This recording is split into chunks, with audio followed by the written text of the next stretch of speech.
Hey everyone! In today's episode, we're going to the wild. I'm trying something new, so I hope it turns out well. I definitely don't want you guys to get sick of the scene, so let's see how this one works. In today's episode, I'm just going to be sharing a few of my experiences and thoughts about investments and startup. So if you're interested in that, check this one out.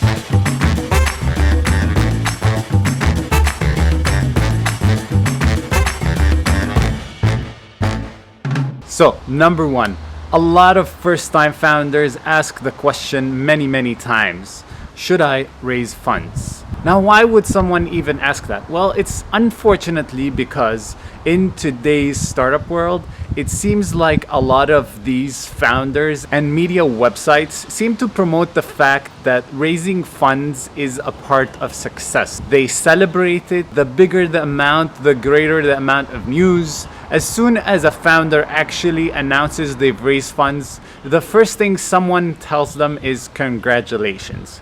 And it seems to have created this culture of investment or raising funds is a sign of pure success. And in essence, it is really not. Nothing, and I mean nothing, is going to define the success of your venture other than yourself. There might be many factors that will contribute to the success of your startup, and that might be, the right time in the right place, building the right feature set, understanding your clear problem, having the right team. But I think everything eventually boils down to a single core, and that's you, the decisions you make, and so on. So, should you raise funds? Well, here's the question you should ask yourself. If I actually raise this amount of money, whatever that amount of money might be, will it allow me to achieve the goal in a much faster period of time? So let's say I want to go and raise $100,000. If I actually do end up getting these $100,000, would I be able to achieve what I wanted to achieve in 1 year without getting the money in 3? Then the answer is yes, definitely. You should go and raise money, because by doing so, you are saving the most important asset, the thing that you cannot create more of, the thing that you will need the most, which is time. So if you're saving time, then heck yes, please go and raise money. Now, what do investors look for in the very early stages of a startup?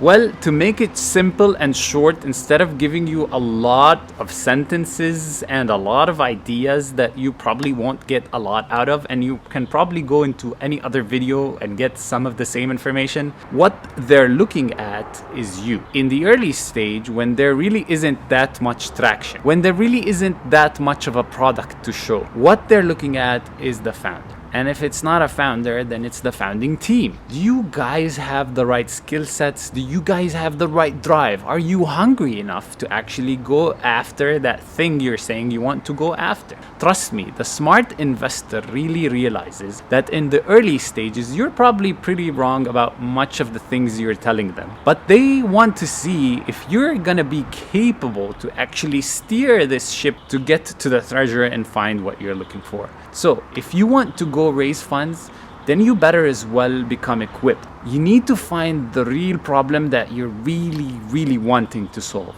You need to become passionate about it. Because when you do that, and let's say you're going and pitching, then you sell trust.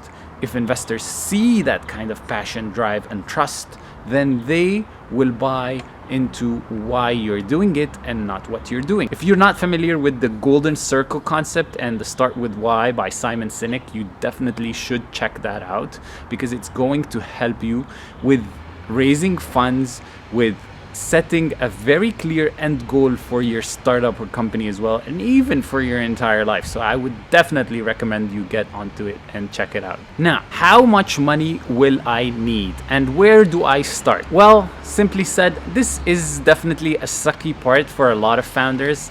Most of us are not really good with numbers, so I understand that. Trust me, I'm also like you guys, but here's where you start with. You need to look at your projections. If you don't know how to do those, it's all good. You just kind of need to educate yourself and start with an Excel sheet. Put in the numbers for the amounts of money that you're expecting to spend What are you going to spend on salaries? How many developers are you going to need? How many marketing people? How much are you going to spend on marketing? You don't know. Research that market, see how much money you need. Do some experiments, see how much the actual cost of acquiring a customer ends up being. Once you have these core numbers in place, and trust me, you're going to get a lot of numbers wrong, and that's completely fine in the early stages. Then you start building these things month over month and year over year. And you can build something that kind of looks realistic between 6 to 12 months. Some investors are going to want to see it to up to 3 years. And I don't really understand the value of that, especially in the early stages, because it kind of provides a very vague picture of whatever is going to happen due to the large number of decisions and ideas and paths you're going to change along the way. But if that's what they want, that's what they want. Stretch it out and try to figure out the right numbers by putting in some logical assumptions. So let's say you're starting an e-commerce startup. Look at similar startups in the same scene or companies. See what their conversion rate is. See what their customer acquisition cost is. And from there, create specific facts according to the average in the market. And then do some assumptions according to what you believe is going to be true.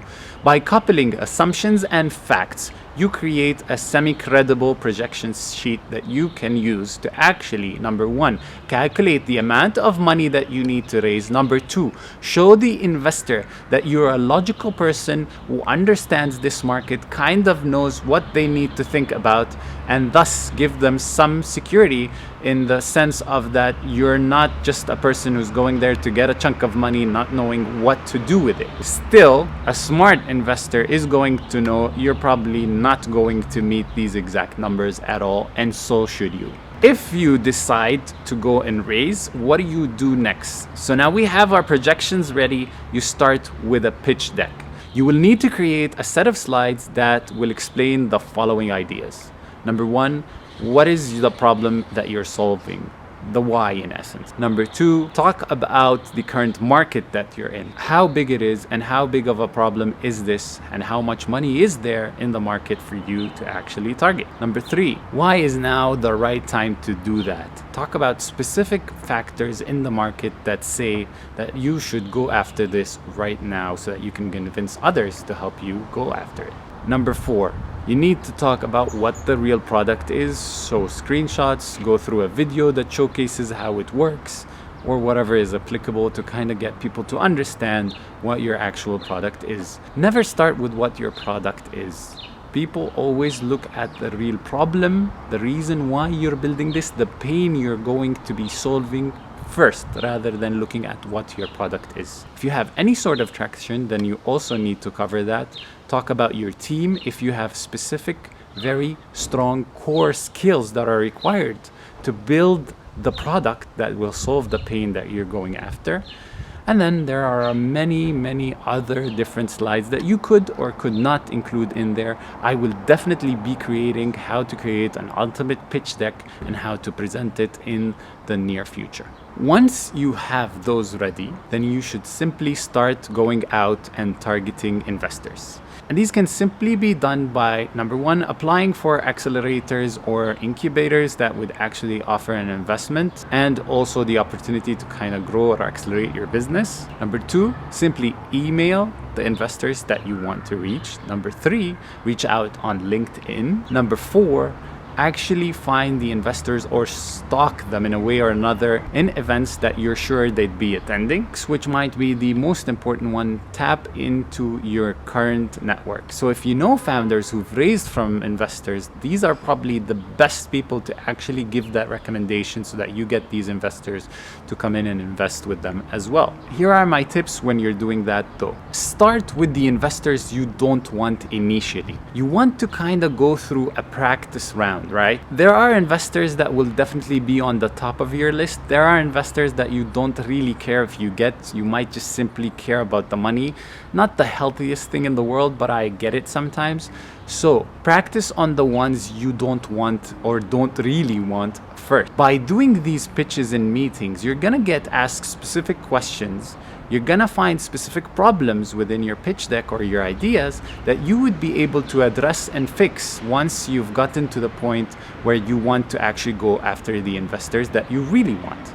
So that will help you to perfect, number one, the slides, number two, your talk, because by the time you've done it 10, 15 times and have been asked the same questions, you know how to answer the questions even before they're asked. You know how to go from one slide to another without even thinking. So you're selling trust. You know what they're afraid of, so you're also giving them the impression that you're one step ahead. All of these signs will help these investors feel very good about you and most probably invest. Be careful though. Raising funds is not a short process. It takes a lot of work and a lot of time and a lot of energy. And in fact, it consumes the crap out of founders, to be honest, at certain stages. So be careful of that, plan ahead, and be sure to know how much money you're going to be needing and act fast accordingly. Do not trust anything unless you have a signed paper and the money is in the bank. If somebody tells you they're gonna give you money, it doesn't mean they're gonna give you money until that money is in the bank. Yeah, and one final note, I wouldn't go for milestone-based investments in any case. In the early stages specifically, you're probably going to be going through different routes. You're probably going to figure out a lot of your assumptions were wrong, which means you might go a very different direction 6 months along the way. And if you happen to not actually hit a specific milestone, the investor might just as well figure out, I don't want to give you any more money for any reason, whether they stop liking you or you're becoming crazy or any other reason. This will end up creating what I call a beggar effect for you. You don't want that. As a business, going into a beggar mode is really difficult. You'll stop being able to spend on day-to-day things. You won't be able to conduct business as usual, and it will probably paralyze your business. So, in any cases, I would recommend against going with milestone investments. So with that, I hope all of you are able to actually figure out if you need investments or not. In all cases, it's not the definition of your success or failure. Trust me, go ahead and kill it. And if you are after investments, I hope you get the guys you want and the money you want. So keep killing it, guys, and until next time.